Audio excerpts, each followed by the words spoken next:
அஸ்மின் பராத்மன் அனுபாத்மகல்பே த்வமித்த உத்தாபித பத்மயோனிஹி அனந்தபூமாமரோகராசிம் நிருந்திவாதாலய வாச விஷ்ணு. நான் பாலகோபால பக்தை லதா பேசுகிறேன். அனைவரும் சப்ஸ்கிரைப் பண்ணுமாறு வேண்டிக் கொள்கிறேன். யாருக்காக?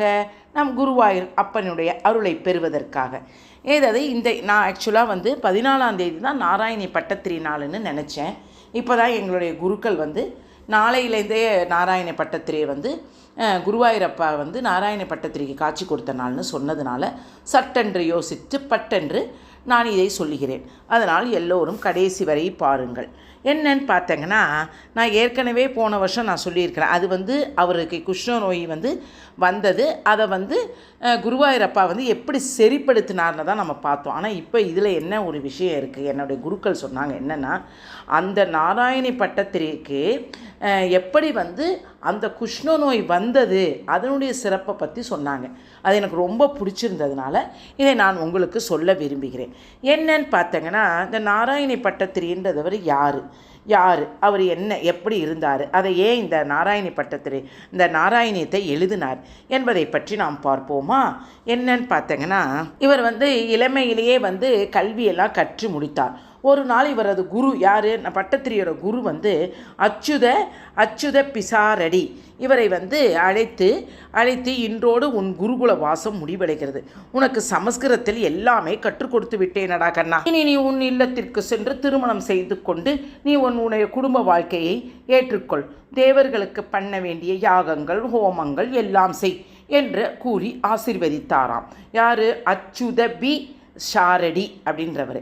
அவர் என்னென்னா, உடனே பட்டாத்திரி அவர்களுக்கு காலில் விழுந்து நமஸ்கரித்து, குருவே, இத்தனை காலம் சமஸ்கிருதத்திலேயே மிகவும் கடினமானதையெல்லாம் நீங்கள் எனக்கு கற்றுக் கொடுத்திருக்கிறீர்கள். உங்களுக்கு நான் ஏதாவது குருதட்சணை தர வேண்டும் ஐயா அப்படின்னு சொல்கிறாராம் பட்டத்திரி. அப்போது அச்சுத பி சாராடி, எனக்கு எந்த குருதட்சணையும் வேண்டாம். குருவுக்கு யாரும் தட்சணை கொடுக்க முடியாது. ஒரு குருவுக்கு அவன் சீடன் கொடுக்கும் சிறந்த தட்சணை என்னவென்றால், அவன் கற்ற பாடத்தை மற்றவருக்கு குற்றமில்லாமல் கற்றுக் கொடுப்பதுதான். அப்படியும் நீ குருதட்சணை கொடுக்க நினைத்தால் நீ கற்ற சமஸ்கிருதத்தை தட்சணை வாங்காமலே எல்லோருக்கும் கற்றுக்கொடு. அதுவே எனக்கு போதும் என்று கூறுகிறார். ஆசிரியருக்குமே அது இப்போ நானே ஒரு டியூஷன் எடுத்து சொல்லி கொடுக்குறேன்னா, எல்லா குழந்தைங்கள்ட்டையும் நான் சொல்கிறது என்னென்னா, நீங்கள் நல்லா படித்து மார்க் எனக்கு வாங்கிக்காங்க, அதுவே போதும் அப்படின்னு சொல்லுவேன். அது மாதிரி இவர் சொன்னோன்னே, அப்படி நீங்கள் சொன்னது போல நான் செய்கிறேன். ஆயினும் நான் தங்களுக்கு ஏதாவது ஒரு குருதட்சணை கொடுக்க வேண்டும் ஐயா, நான் என்ன செய்வது என்று குரு சொல்கிறாரு. உன்னால் என்ன தர முடியும் சொல் என்றாராம். யார்? பட்டத்திரி குருக்கிட்ட. சரி, உன்னால் என்ன எனக்கு தர முடியும் என்று சொல். அதை வாங்கி கொள்ள முடியுமா? முடியாதனால் நான் சொல்லுகிறேன் என்று பட்டத்திரி விடாப்பிடியாக வேண்டுகோளுக்கு ஒரு காரணம் இருந்தது. என்னன்னு பார்த்தேன்னா, அவரது குருவான அச்சுத பிஷாரடிக்கு வாத ரோகம். யோசிச்சு பாருங்கள்.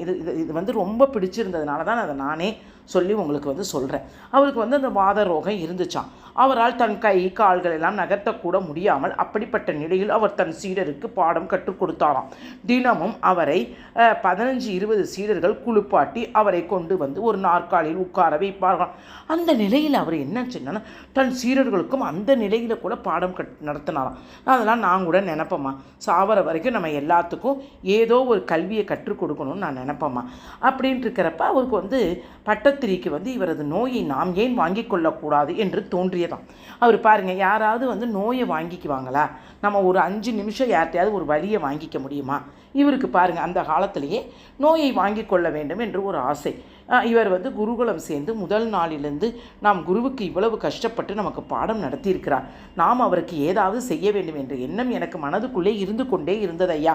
அதனால் நீங்கள் உங்கள் வாத நோயை எனக்கு ஆவாகனம் செய்து கொடுங்கள் அப்படின்னு சொன்னோன்னா அவர் சொல்கிறாராம், இல்லை நான் இந்த வாத நோயை உனக்கு கொடுத்துட்டேன்னா, இவர் பாரு நல்லா கல்வியை கற்றுக் கொடுத்துட்டு சரியான ஆள், இவர் இந்த நோயை நமக்கு கொடுத்துட்டாரு, இது எனக்கு பெரிய பேட் நேமை எனக்கு உருவாக்கிடும் அப்படின்னு இவர் சொன்ன உடனே அவர் என்ன செஞ்சார்னா, நீங்கள் ஒரு சித்த புருஷர், நீங்கள் வந்து உங்கள் கர்ம பலனை அனுபவித்து கொண்டிருக்கிறீர்கள். அதனால் உங்கள் கைகளில் ஜலத்தை எடுத்து ஆவாகனம் செய்து எனக்கு தந்து எனக்கு வந்து நீங்கள் வந்து இந்த நோயை எனக்கு வந்து ஆவாகனம் செய்து கொடுத்தால் உங்கள் வாத நோயை சரியாகிவிடும் என்று அப்படின்னு சொல்கிறோன்னா உங்களால் முடியும் என்று கூறினாராம். அச்சு அப்படின்னா சொல்கிறாராம் தன்னுடைய குருக்கிட்ட. யார்? பட்டத்திரி.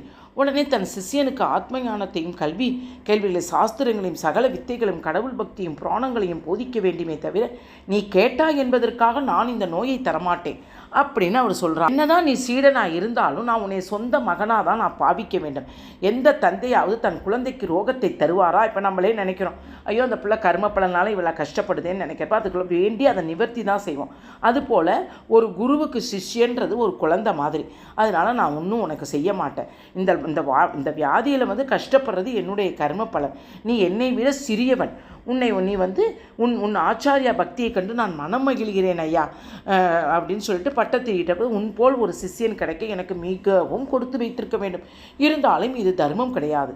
ஆகையால் நீ கிளம்பு என்று சொல்லுகிறாராம். அவர் கேட்குறாரு, நீங்கள் இந்த வியாதியை எனக்கு கொடுத்தாலும் கூட இதனால் நான் கஷ்டப்பட மாட்டேன். ஏனென்றால் நீங்கள் ஆச்சார சிரேஷ்டாக இருக்கிறீர்கள். நீங்கள் வைத்தியரிடம் செல்வது கிடையாது, எந்த மருந்து மாத்திரையும் எடுத்துக்கொள்வது கிடையாது. ஆனால் நான் அப்படி இல்லை. நான் கேரள மாநிலத்தில் உள்ள சிறந்த வைத்தியரிடம் காட்டி இந்த நோயை நான் குணப்படுத்திக் கொள்வேன். அதனால் உங்கள் நோய் என்னிடம் வெகு நாட்கள் இருக்காது. தயவுசெய்து எனக்கு இதை கொடுத்து விடுங்கள். நான் வந்து இந்த நோயை எனக்கு வந்துச்சுன்னா நான் ஒரு வாரத்திலேயே நான் நன்கு குணமாயிட்டு உங்களை வந்து நான் நமஸ்கரிப்பேன் என்று சொல்கிறாராம். உடனே இந்த பட்டத்திரியின் பிடிவாதத்தனத்தை பார்த்து அவர் வந்து அச்சுத பிஷாராடி என்று தன் கண்களை மூடி அப்படியே சிந்திக்கிறாராம். ஏன் நமக்கு இவ்வளோ சீடர்கள் கற்றுக்கும் போது இந்த பட்டத்திரி மட்டும் ஏன் இப்படி விடாப்பிடியாக இருக்கிறான்னு சொல்கிறப்ப அப்படியே யோசித்து அவள் தன்னுடைய இதில் வந்து ஞானக்கண்ணால் யோசிக்கும் போது இவையெல்லாம் அந்த இறைவனுடைய திருவிளையாடல். இவனினுடைய பிடிவாதத்திற்கு காரணம் அந்த குருவாயூரப்பனே.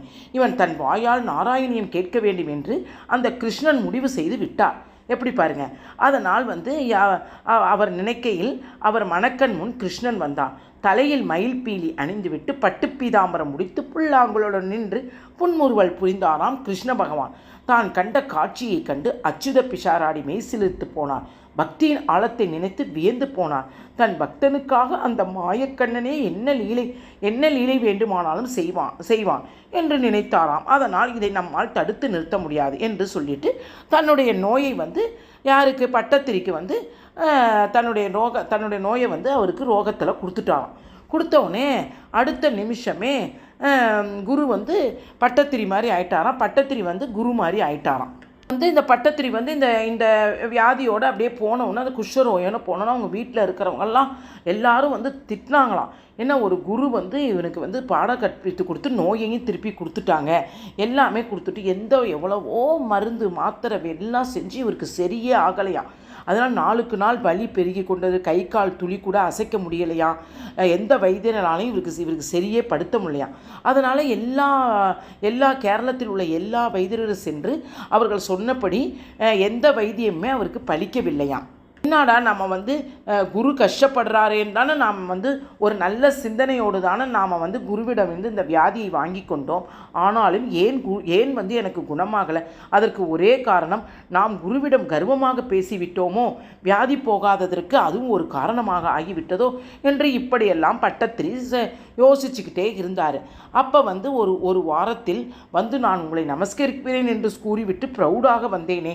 அப்போனா நம்ம வந்து பேசுனது ஒரு அகந்தையாக பேசிட்டோமோ இப்படியெல்லாம் யோசிக்கிறாங்க பாரு அந்த காலத்தில். இப்போலாம் அகந்தையாக பேசுனா கூட யாருமே அதை சட்டையே பண்ணுறதில்ல. நம்ம பேசுனதெல்லாம் கரெக்டுன்னு சொல்லிட்டு எல்லாருமே கர்வமாக இருக்கிறாங்க. அதனால் அவர் என்ன சொல்லிட்டாருன்னா இப்படியாக தன் குருவை அபச்சாரமாக பேசியதற்கு பட்டத்திரி மிகவும் வருத்தப்பட்டார். இனி நான் என்ன செய்வது? இந்த நோயை எப்படி போக்குவது? தன் மனதில் உள்ள சிந்தித்து கொண்டே இருந்தாலும் எப்பொழுதும் போல வாழ்க்கையை வந்து இப்படியே ஓட்டிக்கொள்ள வேண்டிதான் என்று அவர் கஷ்டப்பட்டார். பட்டத்திரி என்ன செஞ்சாலும் ஒரு ஜோசியரிடம் போயிட்டு எனக்கு ஏதாவது பரிகாரம் செய்யுங்க, நான் செஞ்சு எப்படியாவது இந்த நோயை வந்து நான் போக்கிடணும் அப்படின்னு சொன்னோன்னா அவர் வந்து தன்னுடைய சிருஷ்டியால் நீ வந்து நான் ஏதாவது கோயிலுக்கு போய் ஏதாவது பரிகாரம் செய்யணுமா அப்படின்னு சொல்கிறப்ப இல்லை நீங்கள் எந்த கோயிலுக்கு போக வேண்டாம், ஒரே ஒரு கோயிலுக்கு மட்டும் நீ போ அப்படின்னு சொல்லிட்டு நீ வந்து குருவாயூர் என்ற ஒரு பிரசித்தி பெற்ற கோயில் இருக்குது, அங்கே போய் நீ உட்காரு, உனக்கு கிருஷ்ணனே உனக்கு வந்து அருள் புரிவார் அப்படின்னு சொல்லிட்டு அந்த ஒரு திண்ணையில் போய் படுத்துக்கிறாராம் பட்டத்திரி. அப்போது அந்த கோயிலில் வந்து நைட்டு வந்து குருவாயூரப்பனே வந்து அசிரீரி மாதிரி காட்சி தரல. அசிரீரி மாதிரி வந்து நீ வந்து நாராயணியம் என்ற கிரந்தத்தை வந்து நீ ஏற்றுவாயாக அப்படின்னோடனே இவர் சொல்வார், ஐயோ நான் எப்படி இந்த கிரந்தத்தை ஏற்றுவேன், எனக்கு எப்படி ஏற்ற தெரியும் அப்படின்னு சொன்னோன்னே, இல்லை மீன் தொட்டு உண் அப்படின்னோடனே, என்னடா இப்படி சொல்லியிருக்கிறாரே அப்படின்னு சொன்னோன்னே, அப்போனா ஒரு மீன்னா மச்ச அவதாரம். அப்புறம் அதை பற்றி அவளை வந்து நம்முடைய குருவா அவர், ஏன்னா மச்ச அவதாரன்றது அவர் ஃபஸ்ட்டு எடுத்தது, அதனால் அதுலேருந்து அவர் ஆரம்பிக்க சொல்கிறாரு அப்படின்னு பட்டத்திரி புரிஞ்சுக்கிட்டாராம். அப்போ வந்து அதை விட்டு அவரை பாட்டுக்கு நைட்லேருந்து உட்காந்து குருவாயூரப்பனை பாட அவருடைய நோகம் நிவர்த்தி ஆகும் என்று நினைத்து அவர் மனம் ஆனந்த கூத்தாடியதாம். கிருஷ்ணன் நம்மளை பார்த்து கொள்வான் எப்படின்ட்டு டெய்லி மறுநாளாகும் இப்படியே ஆயிட்டே இருந்துச்சான். அவருக்கு வந்து ஒவ்வொரு தசகமாக எழுதிக்கிட்டே இருந்தாராம். அப்பன் குருவாயூரப்பன் காட்சியே கொடுக்கலையாம். அவருக்கு கவலையாக வந்துச்சான். அதனால் ரொம்ப அப்புறம் 10 அவதாரங்களை பற்றி எழுதுனானா. ஒரு அவதாரத்திலே மற்ற அவதாரத்திலே அவர் நம்மளுக்கு வந்து காட்சி கொடுப்பார்னு பார்த்தா எதுவுமே அவருக்கு காட்சியே கொடுக்கவில்லையா. குருவாயூரப்பனை வந்து வேண்டிக் கொள்வதற்காக நிறைய 30 முக்கோடி தேவர்களெல்லாம் அப்போ வந்துட்டு போயிட்டு இருந்தார்களாம். அதனால் அதில் பார்த்தாங்கன்னா வியாசர், பிரகலாதன், நாரதர், குரு, வாயு, துருவன், அம்பரிஷி, அஷ்டதி பக்தர்கள் அனைவரும் அவரை தொழ வந்திருந்தனாம். இவரை பார்த்தோன்னே இவர் தான் நமக்கு வந்து நாராயணியம் என்னும் மாபெரும் கிரந்தத்தை கொடுக்க போகிறார் அப்படின்றது அனைவரும் இந்த பட்டத்திரியை நினச்சி ரொம்ப மிகவும் சந்தோஷப்பட்டார்களாம். அவர் என்ன சொன்னார்னா, இப்படியே பாட குருவாயூரப்ப காட்சியே தரலையாம். அப்பா எனக்கு வந்து நீ காட்சியே கொடுக்கல, என்னால் ஒன்றுமே குருவாயூரப்பா என்னால் ஒன்றுமே பேச முடியல, வாதரோகம் உள்ள காரணத்தால் பட்டத்திரியினுடைய மனம் வருந்தி கண்ணனிடம் நீ வந்து எனக்காக ஒன்றும் செய்ய வேணாம், என் வலது பக்கத்தில் உள்ள கழுத்தை மட்டுமாவது லேசாக அசையும்படி எனக்கு செய்யப்பா, நான் எனக்கு உன்னை பார்க்குற அனுகிரகம் செய்ப்பா அப்படின்னு ரொம்ப எழுதுனா கடைசியில் நல்லாயிருக்கும். 98, 99, 100வது தசகம் ரொம்பவே நல்லா இருக்குமா. அதை வந்து ரொம்ப அழுகையுடன் அவர் பாடினாராம். பாட குருவாயூரப்ப பட்டத்திரியிடம் குருவாயூரப்பர் பேச ஆரம்பித்தாராம். அதுதான் அந்த 14ஆம் தேதி. அதாவது என்னன்னு பார்த்தீங்கன்னா, கார்த்திகை மாதம் கடைசி நாள்னு வரும். சில சமயம் 15 வரும், சில சமயம் 14 வரும், சில சமயம் 13 வரும். ஆக்சுவலாக நான் 14 தான் நினச்சேன். ஆனால் வந்து இது எப்போ வேணாலும் நம்ம வந்து இந்த கார்த்திகை மாதத்தில் நாராயணியம் வந்து எப்போ வேணாலும் படிக்கலாம். அந்த ஒரு மாதம் ஃபுல்லு படித்தா ரொம்பவே சிரத்தமாக அப்படின்னு சொல்கிறப்ப அவர் காட்சி அளித்தோன்னே, ஏன்னா நான் உனக்கு ஃபஸ்ட்டு மச்ச அவதாரத்துலேயே நான் உனக்கு காட்சி கொடுத்துருப்பேன், ஆனால் நான் கொடுக்க மாட்டேன், ஏன்னா நீ பாடின எழுதின ஒவ்வொரு வார்த்தைகளையும் எனக்கு அவ்வளோ பிடிச்சிருந்தது, அதனால் எனக்கு உனக்கு காட்சி கொடுத்தா நீ வந்து என்னை பற்றி பாட மாட்டேன்றதுனால நான் உனக்கு நீ என்னை வர்ணித்து அழுது பாடணுன்னு என்னால் வந்து இருக்க முடியல, அதனால் நான் உனக்கு காட்சி அளித்தப்பட்டது. இதுதான் வந்து அந்த பட்டத்திரியோட மண்டபம் என்று இந்த குருவாயூரப்பணத்தில் வந்து பக்கத்துலேயே இருக்கும் பட்டத்திரியோட மண்டபம். நாங்களாம் போய் அதில் ஒரு 5 தசகம் 10 தசகம்லாம் உட்காந்து நாங்களாம் படிச்சிருக்கிறோமா. அதனால் எதுக்கு சொல்கிறோம்னா, இந்த மாதிரி ஃபஸ்ட்டு நான் நினச்சது, இந்த நாராயணி பட்டத்திற்கு அவருக்கே குஷ்டரோகம் இருந்தது, அதை நிவர்த்தி பண்ணுறதுக்கு பாருங்கள், ஒரு குருவோட ரோகத்தை வாங்கி அவரோட வியாதியை வாங்கி அதை சரி செய்கிறதுக்கு இவ்வளோ கஷ்டப்பட்டார். அதனால தான் நாராயணத்தை வந்து நம்ம வந்து படிக்கிறது ரொம்ப வியாதிக்கு வந்து ரொம்பவே நல்லதடா கண்ணா. அதுவும் இந்த அஸ்மின் பராத்மன் அனுபாத்மகள் போய் முடிஞ்ச வரைக்கும் அன்றைக்கி வந்து நீங்கள் நாராயணி படிக்க தெரியலன்னு கஷ்டப்படாதுங்க. நான் அந்த ஸ்லோகத்தை இப்போ வந்து போடுறேன், இதுக்கு கீழேயே ஒவ்வொன்றையும் நான் போட்டோன்னே நீங்கள் அதையே படிங்க. நாளைக்கு ஃபுல்லு படிங்க, இல்லை நாளான்னைக்கு ஃபுல்லும் படிங்க. ஏன்னா 14 இஸ் பெஸ்ட்டு, நாளையிலேருந்தே இருக்குது அப்படின்றாங்க. ஸோ வந்து நீங்கள் நாளை மத்தியானத்துலேருந்தே கூட படிக்கலாம். தெரிஞ்சவர்கள் தாராளமாக படிக்கலாம். தயவுசெய்து முடிந்தவர்கள் நாராயணியும் தரவாக படிக்கலாம். ஏன்னா நாளைக்கு தீபம்ன்றதுனால நமக்கு நிறைய டைம் இருக்காது. எவ்வளவு முடியுமோ அவ்வளோ இதுதான் நம்ம நாராயணியம் தோன்றதுக்கு காரணம். நான் கூட ஃபஸ்ட்டு வேறு மாதிரி நினச்சேன், இப்போ இது வேறு மாதிரி இருக்குது. அதனால் தயவுசெய்து அனைவரும் நம்மளுடைய குருவாயூரப்பாவுக்காக ஒரு சப்ஸ்கிரைப் போட்டு அந்த சப்ஸ்கிரைபை வந்து இன்க்ரீஸ் பண்ணுங்கள். அனைத்தும்